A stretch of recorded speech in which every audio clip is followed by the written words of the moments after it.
I'm excited to talk to Rod Khleif, someone I've admired for a long, long time before getting recorded here. He even mentioned I've done some goal setting exercises of his.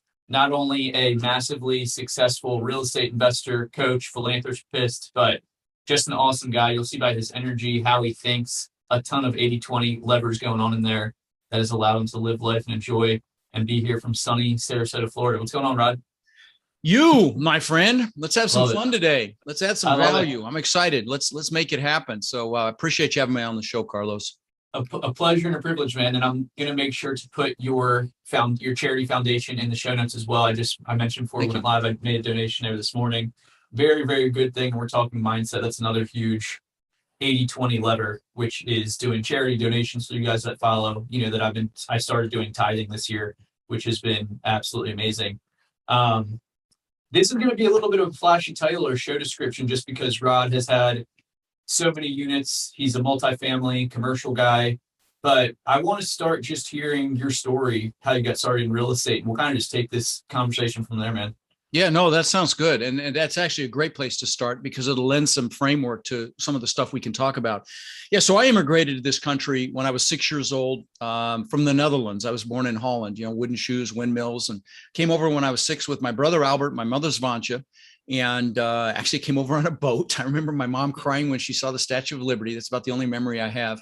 But then we ended up in Denver, Colorado, where I lived for 30 years. And we struggled initially. In fact, my mom babysat kids so we'd have enough money to eat. I remember eating expired food.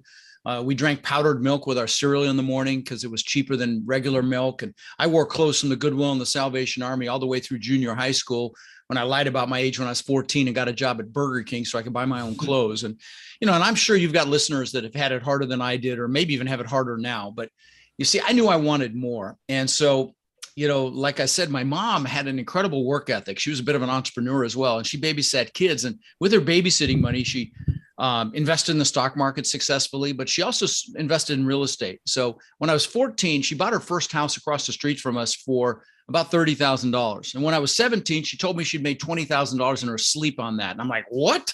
Screw college, Mom. I'm not going to college. I'm getting into real estate. So I went out and got my real estate broker's license before I turned 18, right when I turned 18, actually, which back then you could do with education. I was an actual broker. I wasn't just an agent. I could have my own office. And now they got smart. You need some experience for that. But I was a broker. And, I was going to be rich selling other people's houses, right? At least that's what I thought. My first year in real estate, I made about 8 to 10 grand. My second year, maybe 10 to 12 grand. But my third year, I made over $100,000. And this is back in 1981, which was decent change back then. And so what happened between year 2 and year 3? And that's what I'm pretty known for, in my circle is mindset, because that's what it was. It was mindset and psychology. I met a guy that taught me about that and taught me how 80 to 90% of a person's success in anything is just that, their mindset. It's not the knowledge. You need the knowledge, but that's about 10% of it. If it was just the knowledge, there'd be a bunch of wealthy librarians and college professors out there. It's the do and it's the keep doing. And so, fast forward to today, I've owned a couple thousand houses that I've rented long term. I've never wholesaled, although I believe in it and love it, but I've flipped a lot. And I've owned a few thousand apartment units. In 2006, my net worth went up $17 million while I slept. And, if you want to do the math on that, it's about $8,300 an hour over a 40-hour work week for the year, which of course I did. And I thought I could do no wrong. I thought I was a real estate god, and my head got so big, I could barely fit it through the door. And when that happens, maybe God or the universe, whatever you believe, will give you a nice little smackdown. Well, I had a big smackdown. I lost $50 million in 2008. I lost everything. And so one of the things I love to dig into, we can talk mechanics and strategy and all of that as far as buying property. But one of the things I love to dig into is the mindset it took to have 50 million to lose in the first place, because there was a definite strategy to that. But also, the mindset and psychology it took to recover from losing it. I mean, people killed themselves back in 2008 and 9 for losing proportionally that or less. And of course, back in the Great Depression as well. So again, if you'd like to drill down on that, I know you mentioned that you'd done a goal setting workshop that I that I host, and in fact, that's one of the first things we do at my boot camps. And we're about to have a live event. Thank God. We're supposed to have 800 people in Orlando, in May of 20. We all know what happened with that, and so I went virtual and I built a studio here at my compound and been doing virtual and had thousands of people attend. It's been fun, but not like being in a room with people and getting the love and the energy of that. So we're going to Orlando, December 3rd, 4th, and 5th. And again, the first thing we do there is goal setting. Why? Because how are you going to get anything if you don't know what it is? You need clarity. You need to know what it is you want. And then more importantly, you need to know why you want it. And so, I'm happy to give a quick outline of that process if you'd like, Carlos. Just describe that process, and then if you guys like it, if after you hear it or watch this and you like it, if you go to any one of my social channels and you ping me and ask for it, I've got a video that I did on January 2nd. It was Facebook Live. I did it on my Rod Khleif official page of that process, about an hour and 15 minutes with music, with a guide you can download. You can do it with your wife or husband and sit there and do goals together. Make sure you're aligned on the goals. It's an awesome process. And it was really well done. So if you ping me on any social channel, they've even got me on freaking TikTok now. So any channel, if you ping me, I'll send you the link to that. But anyway, do you want me to kind of talk about the process real briefly so they can, hear it? Absolutely, guys. And you can follow Rod in the show notes at Rod_Khleif, Khleif. Right. That's Insta, I think, right? Is that Instagram? On Instagram, yeah. Yeah, that's Instagram. Yeah. I'm on Facebook too. I'm on LinkedIn. I'm on Twitter and TikTok. I've got a team that helps me. But anyway, so let's talk about the goal setting, because again, you've got to know, and this is how, people ask me, how did you recover from losing $50 million? Well, this is how I did it. I reassociated with what I want and what I wanted and why I wanted it. And so what I'm going to suggest you do, and I'll just give you a high level overview of this process that I take people through at my events. And again, you can get it if you want. If you don't want to come to one of my events, you can get it for free if you ping me. But what you do is you sit down when you have a lot of energy, you make sure you're well hydrated, you didn't just eat a meal or whatever, and you sit down and write down everything you could ever possibly want in life. All the stuff, the houses, cars, jet skis, boats, planes, watches, jewelry, clothing, all the stuff. There's nothing wrong with stuff. Write down the stuff you want. Also write down how much cash flow you want with specificity, say in 3 years and say in 10 years from your real estate. And those of you wholesalers, I'm gonna kind of kick you a little bit here. I mean, listen, wholesaling is fantastic. I sell a wholesaling multifamily course. I was just telling Carlos before we started, I did a quick poll in my Facebook group for my warriors, my mentorship students. And I said, who's wholesaled a multifamily? And literally 12 people raised their hand, and they each of them made over 100,000 on wholesaling a multifamily. So I believe in wholesaling, but when you wholesale, you're only as good as your last deal. Okay. And every January 1st, you freaking go back to work. So if you want to learn how to do multifamily where, you build cash flow, the name of my podcast is Lifetime Cash Flow for a reason, because that's what you're building. I would so encourage you, if you're wholesaling and you make a few extra bucks, invest it in some real estate that you're going to cash flow on. Okay. That's true wealth. And I'm going to tell you, with this current administration in the White House and the trillions they're throwing at this economy, inflation has already started and it isn't going down.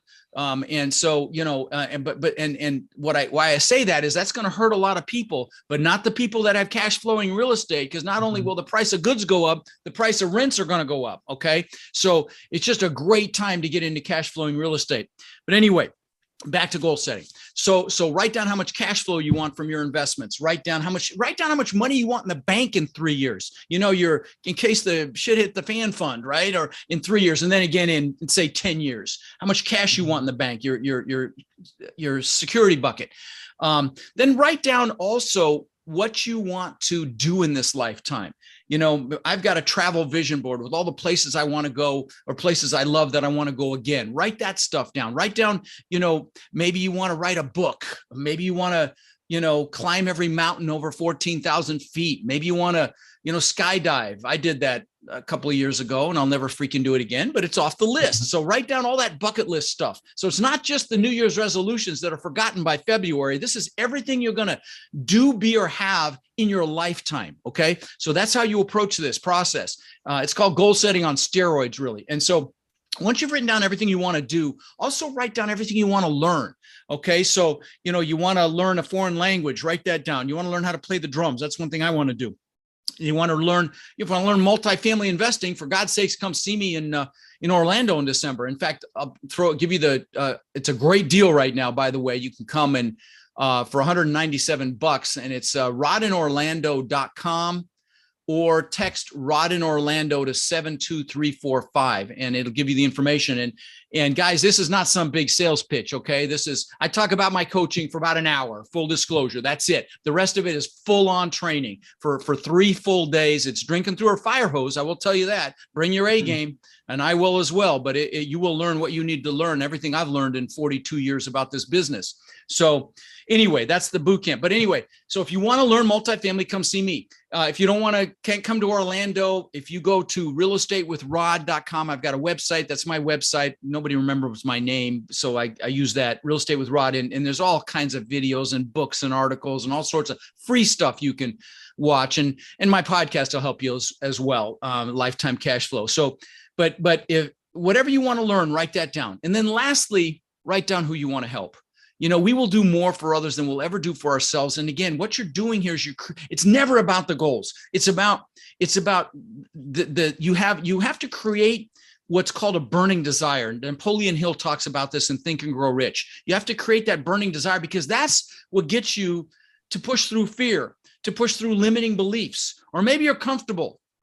And that's a dangerous place, because the comfort zone's a warm place, but nothing freaking grows there, right? And so you need that burning desire to take action. And again, this is how I had 50 million to lose by doing this process. And then how I recovered from it to back to the success that I'm blessed to have today, but it's getting clearly aligned on what I wanted. See, and we'll talk about goals a little bit more in just a second, but so you're writing down all these goals. You're writing down who you want to help. Like, I bought my parents a house on a canal here when my dad was alive here in Florida, bought them a car, took them on cruises. Write down who you want to help as well, because again, this is the juice. All right. Then once you can't think of another thing, just a couple more quick steps. Put a number by each goal, how long it's going to take you to achieve it. And don't overthink this. I know, there's some analytical people listening to this. Don't overthink it. Just guess and put how many years you think it'll take. Maybe a 1, a 3, a 5, even a 10 or a 20. Okay.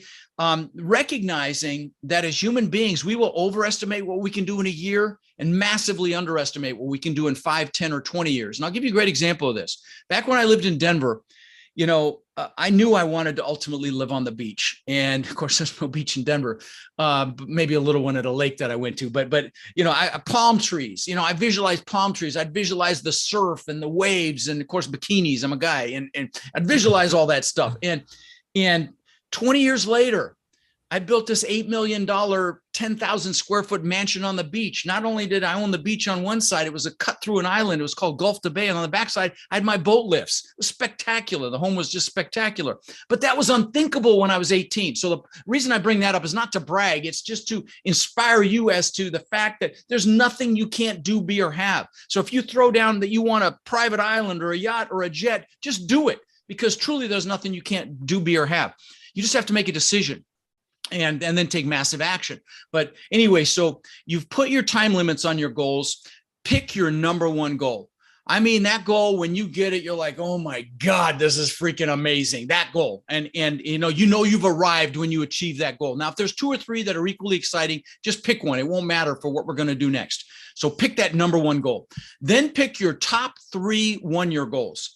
And again, just throw those on a separate sheet of paper. If you ping me and I send you my goal setting, you'll get a kind of a guidebook that'll help you with this, but you can just do it on a piece of paper. Leave some room in between them. So you're going to have 4 goals on another sheet of paper. Your number 1 goal, your top 3 1-year goals.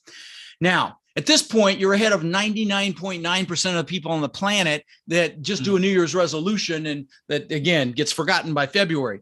But there's one more critical step, actually kind of 1.5. You need to write down why each one of those goals is an absolute freaking must to achieve.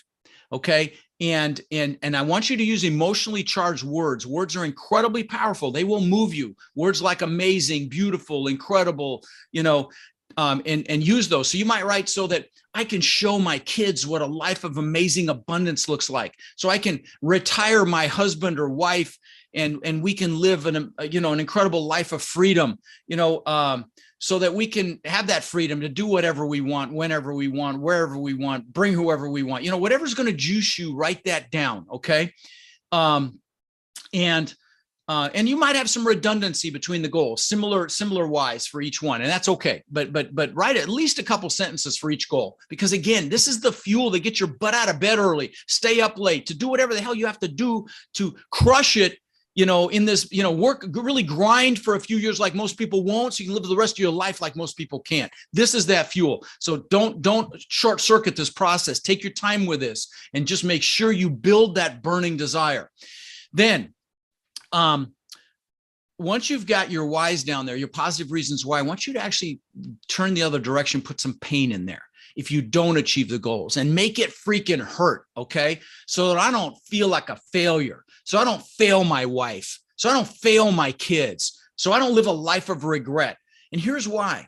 As human beings, we will do more to avoid pain than gain pleasure. And again, this is the fuel. This is what's going to get your butt up to make things happen for yourself, to get yourself out of the rat race. This is the fuel. So put some pain in there. And regret, I can't imagine anything worse than regret. There's this nurse in Australia that was a hospice nurse. Her name was Bronnie Ware, and she took care of patients when they were about to die, right?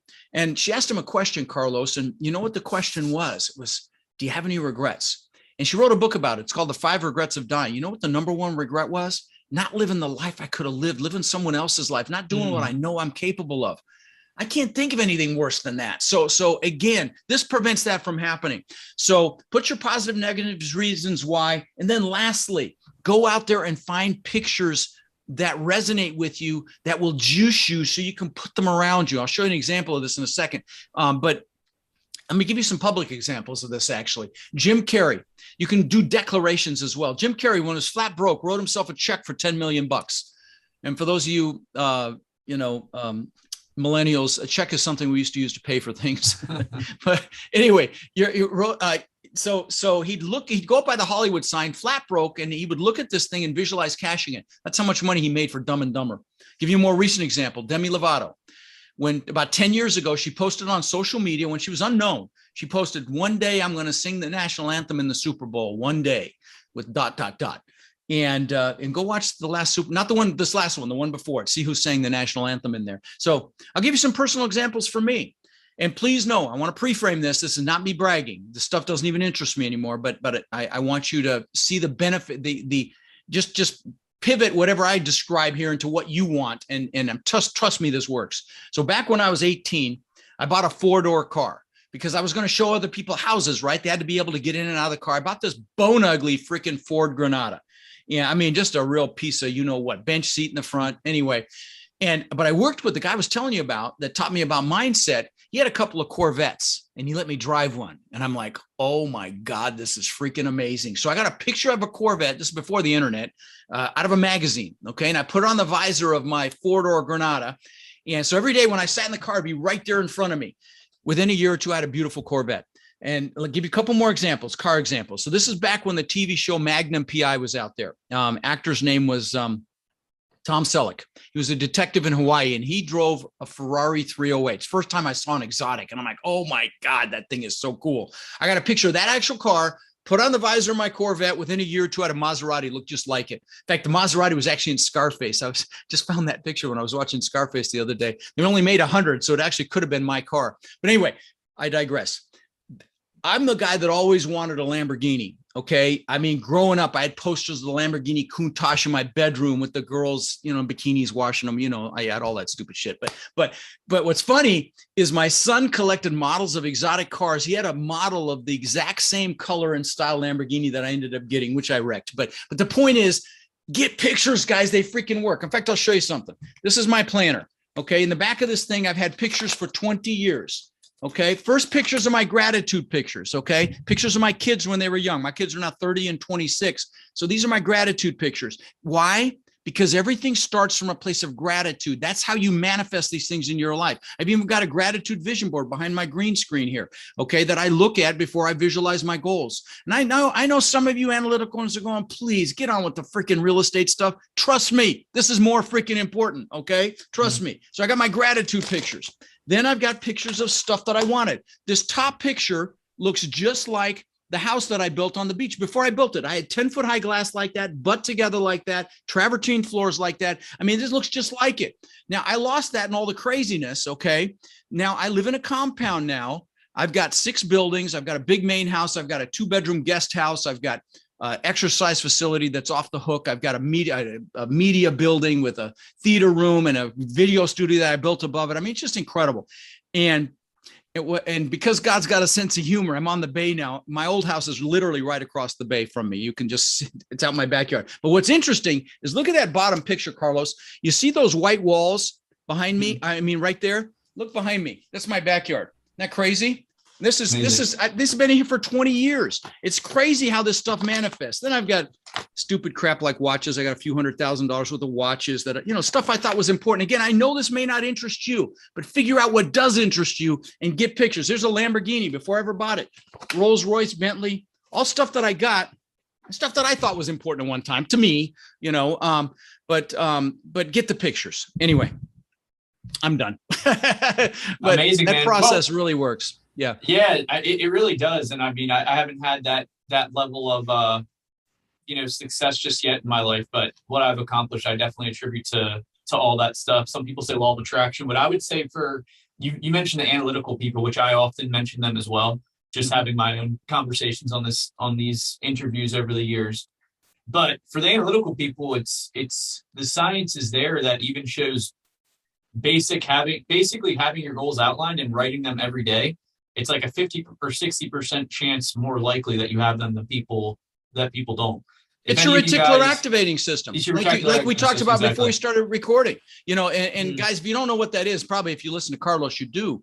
But it's that filter, that subconscious filter that your brain points you in the direction of the things that you want. And you're not conscious of it, honestly. And the greatest example is when you first buy a car. You never notice them. You buy the car, they're everywhere. Were they there before? Of course they were. Sorry, I interrupted you, buddy. Forgive me. No, you're good, I just realized I forgot to bring that up. Yeah, it's so important. And that's what, like Grant Cardone tells you to write your goals every day. I mean, I don't do it every day, but I definitely, at the very least, look at them every couple of days. And so, but doing that, again, just hammers that home in that reticular activating system and gets you focused. And then your brain will seek out things that will help bring that about. It's just incredibly powerful. And frankly, there's a lot of science behind this as well as it relates to the law of attraction. When the movie The Secret went out, I was in Tony Robbins' Platinum Partnership, and we went to Monaco, and they had the scientist that was in the movie there, quantum physicist, and he showed us examples of how things were changed on a molecular level with the mind. And so, guys, this stuff, there's scientific backup for this stuff anyway. I digress. But no, dude, you're good. You're 100% right, too. I mean, the science is there, and that's why I'm excited for just humans evolving, because more of this stuff is becoming more well-known and everything like that. If anybody that's into biohacking, Dave Hasprey, the founder of the company, Bulletproof, he started the Bulletproof, has a bunch of companies, everything like that. He just had an event not too far from you, Rod, but he brought some scientists there, and they were going through the heart and brain coherence. It's exactly what Rod's talking about. When you have the emotion of attaining whatever thing you want to attain, whatever goal you're looking to attain, mixed with going over it every day, you're just naturally living in a state of already having that. And you kind of go on autopilot. It's like a mix of psycho-cybernetics, and then talk about quantum physicists and people that know the brain. Joe Dispenza, guys, is absolutely amazing. If you want to learn the science, you don't need to be a scientist to be able to teach it. You need to have a little bit of an understanding, follow people like Rod to get social proof of like, oh man, this guy has done this and he focuses on this. And I am telling you, it is absolutely a massive, massive 80-20 lever. And honestly, I hope and think, my kids maybe in the future will be homeschooled. Future kids I don't have yet will be homeschooled. But I would love for this type of stuff to be taught early on. Oh, no kidding. God, they teach you things you'll never use for many, many children. But let me share something with you about what you just said. Most mornings I will sit in this recliner behind me. Okay. And you can kind of see the top of one of my vision boards there, but I'll sit there and I'll look at my gratitude board and I'll just be grateful. I'll be grateful for my spectacularly beautiful wife, inside and out, my kids, my coaching students, my foundation. I'll just do gratitude just for a minute or two.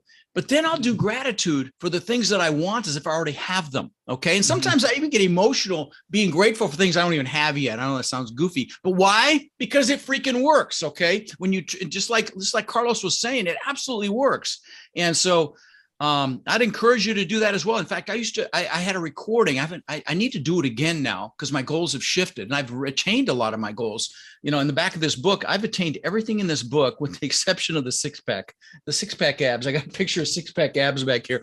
I haven't done that. I think it's below the one pack, but anyway, but the point is it freaking works. And so, do that just a tiny bit of visualization every morning, or whenever you think about it. And it's just so incredibly effective. So in this day and age too, man, we're getting squeezed for our amount of time that we have in a day to stay focused without checking phones and social media and stuff like that. So that's why I love, again, I've been big on psycho-cybernetics, which talks about just spending 30 minutes every day visualizing. You can start with shorter time periods. It's more so about the daily consistency of it. And then The Road Less Stupid, which I just was reading last night before bed. And the author of that book pretty much has a premise of not having your phone on you, zero distractions, and spending 45 minutes just in deep thought. You ask yourself a question, whether it's what type of marketing strategy or better questions. Why is a certain marketing strategy not working?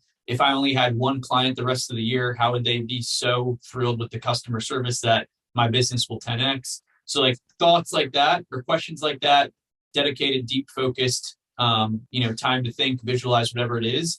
I'm telling you, this is going to be a massive trend moving forward in the day and age we're in, Rod. Let's talk about what you just said. You talked about focus and questions. Guys, the most successful people on the planet are the best at focus. Okay. And right now, I don't know about you. I'm sure you're probably guilty of it as well. You're sitting watching a movie at home and you're scrolling social at the same time. The problem with that is that kills your focus because you're making these micro decisions in split seconds. And I one of the few podcasts I listen to is Tim Ferriss's podcast, and I'm excited about my 11 million downloads on my show. I think he gets that a freaking week, but he deconstructs the best of the best in the world at what they do. The billionaires like Ray Dalio, athletes like Michael Phelps and other big athletes, actors like Arnold and Ray Norton and just some of the best actors, just the best of the best scientists. And I started to hear a pattern in those interviews. They all freaking meditate. That's what we call a clue, my friends, because what does meditation enhance? Focus, right? Now, you talked about questions, and questions drive your life, and that's such an awesome topic. Hang on, I've got a resource here. I hope that I've got the right. Yeah, I've got this resource, quality personal questions to ask myself daily. There's a few hundred in here. There's a bunch of personal ones. How can I love myself even more right now? What's the next thing I need to accomplish right now? How can I build my incredible courage and determination right now? Who do I love? Who loves me? But then I get into more business related questions. What are the activities in my business need to be aligned? I mean, there's hundreds of them in here.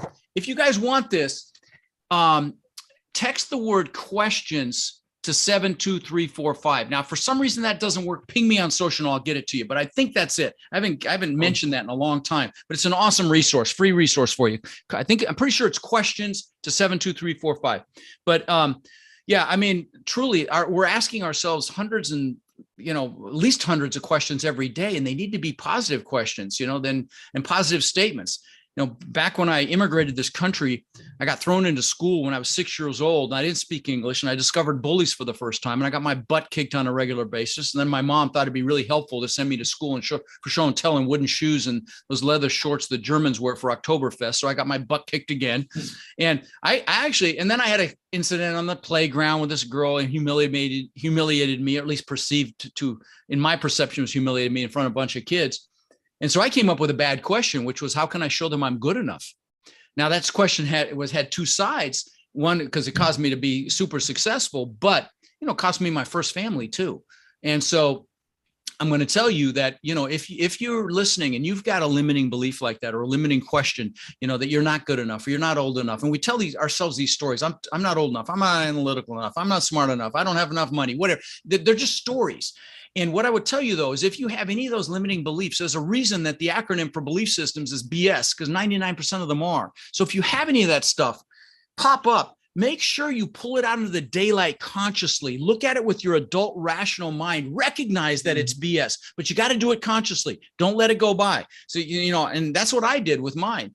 I came to the realization anybody that would reject me just doesn't know me, or they have their own BS going on. And so, but it took me doing that quite a few times, consciously recognizing it, thinking about it, to diminish it to, I used to be so introverted, I wouldn't raise my hand in class. I'd be embarrassed of being humiliated.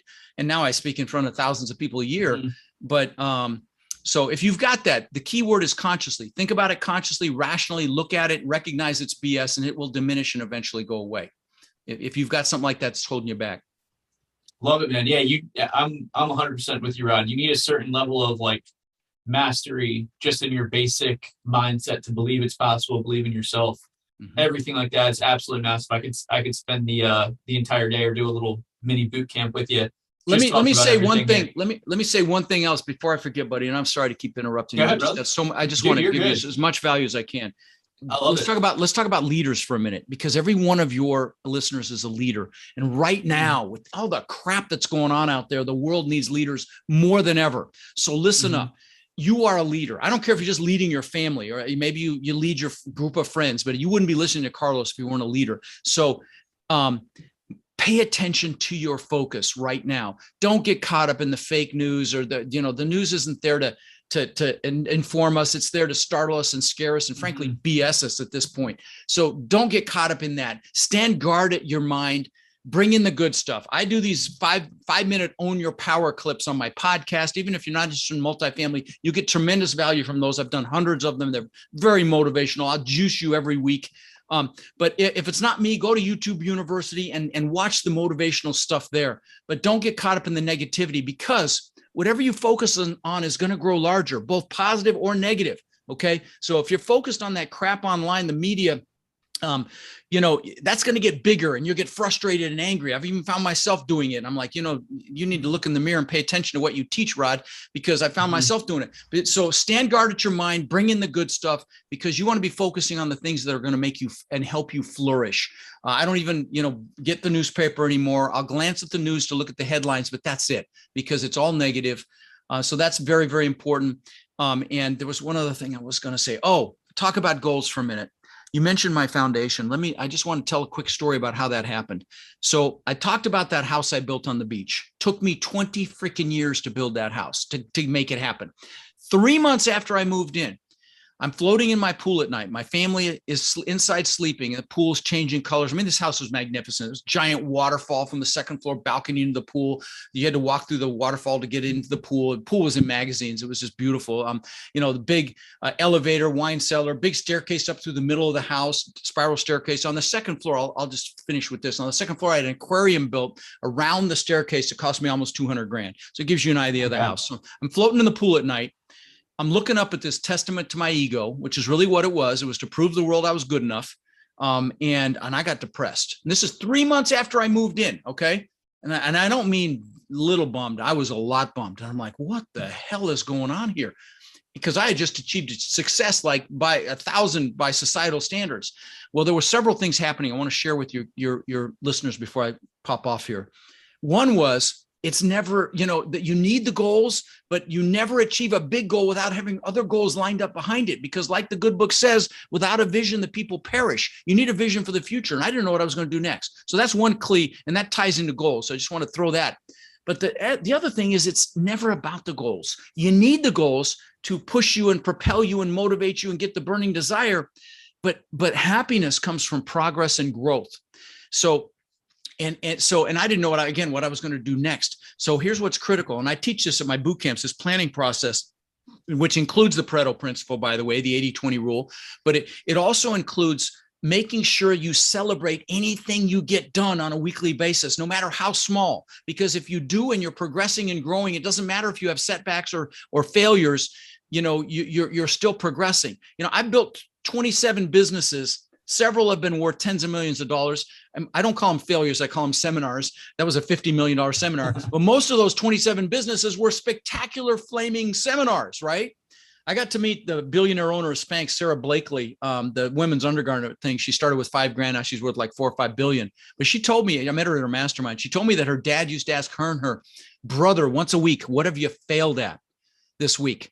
Isn't that an awesome question? Please remember that, Carlos, for when you have kids, because that's an incredible question to get your kids not to fear failure. But anyway, I lost my train of thought as to what I was going down a pathway there. So anyway, so that was the second thing was, I totally lost my train of thought. Progress and growth. Okay. You've got to celebrate that. You've got to acknowledge it. It just takes a split second consciously to say good job, but you've got to do it consciously. The third thing though, was I'd been totally focused on me. Rod, show the world I'm good enough, prove to the world through all these material things like these cars and shit that I showed you. It was all pre when this happened. This was, when did I build the house? Like in almost 20 years ago. So I decided back then I'd get some books. I've got to beat this thing. I don't feel like going to therapy. I'm going to get some books and get back. And I got a bunch of books, and one of them was Tony's book. I got, Andrew Carnegie and Zig Ziglar and some of these other, thought leaders, but I got Tony Robbins' book, and I was like, wow, this is really cool. So I went and saw him live and found out how he fed families for the holidays.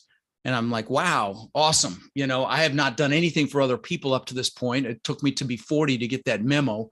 And so I went back and I told my brother, let's go feed 5 families. And this was in Denver because I flew back for Thanksgiving. We did it for Thanksgiving. Now we do it mostly for Christmas, but we fed 5 families, and we called a church, said who really needs help, and bought food. We bought toys for the kids. Third family changed my life. We go up to this crappy, wasn't even a 1-bedroom apartment. There's a woman there with 5 kids, and she comes out on the porch. She sees the food and the toys, and she starts crying. Her kids come out. The older ones start crying. I start crying, and I'm hooked. And I'm blessed to say we've now fed, I think, close to 110,000 kids over the last 20 years here in Sarasota and Bradenton. We've done tens of thousands of backpacks filled with school supplies. We've done tens of thousands of teddy bears to local police departments for their officers to keep in their vehicles. They encounter a child that needs to be comforted. And I don't say this to brag either, but I know you've got a lot of young listeners, and listen up, guys. Okay. You've been taught to achieve to be happy. If you give back in any way, you are happily achieving. And you might be saying, yeah, when I have the money, I'll do it. No, big mistake. Find something you're passionate about now. I don't care if it's kids, the elderly, the environment, animals, whatever, and do something towards it right now, because not only will you be successful faster, you'll be happier on your path, but you will absolutely be successful faster. Carlos, you said you're tithing. That stuff comes back tenfold, 100-fold. It just happens. So even if you only given your time, do it now, because you will have that success faster. Everything in this universe contributes or it's eliminated. And the same is with humans. And so incorporate that into your life now if you're not already. I just wanted to make sure I left with that. Amazing. Yeah. Amazing. I mean, this is like, if I was just doing a solo episode on goal setting and mindset and the ultimate 80-20 lever, I mean, you're pretty spot on there for what I'd be talking about, Rod. Well, we could, I did kind of monopolize. I apologize. We were going to talk about real estate strategy too. I told you before this, I was a fan of yours, and I wanted to hear it, dude. I tell speakers, because I don't think enough podcast hosts give a runway to speak, man. So I appreciate you even saying that, but that's how I wanted to go. All right, good. Well, I don't know if you've got any last stuff you want to ask, or, I mean, I've got a hard stop here in about 9 minutes, but I've really enjoyed this. I appreciate you having me on. Yeah, man, my pleasure. No, I think we'll have everything in the show notes. I took some notes, and then my team and I will listen to it to make sure we got everything for the event, the boot camp, goal setting. If you want to reach out and ping Rob on social, I'm going to go ahead and follow you on IG as well, man. And thank you. I appreciate you. I hope that we can link up sometime now that the world is back open and having real estate events. I'll be in Florida in a couple of days. Well, I'd love to have you come to mine as my guest. So if let's if you can make it, let's make that happen as well, buddy. Okay. I appreciate it, man. Guys, all right, brother. Make sure you listen to this, get your notepads out, get ready for some goal setting, and let's have a great rest of the day, guys. Great life.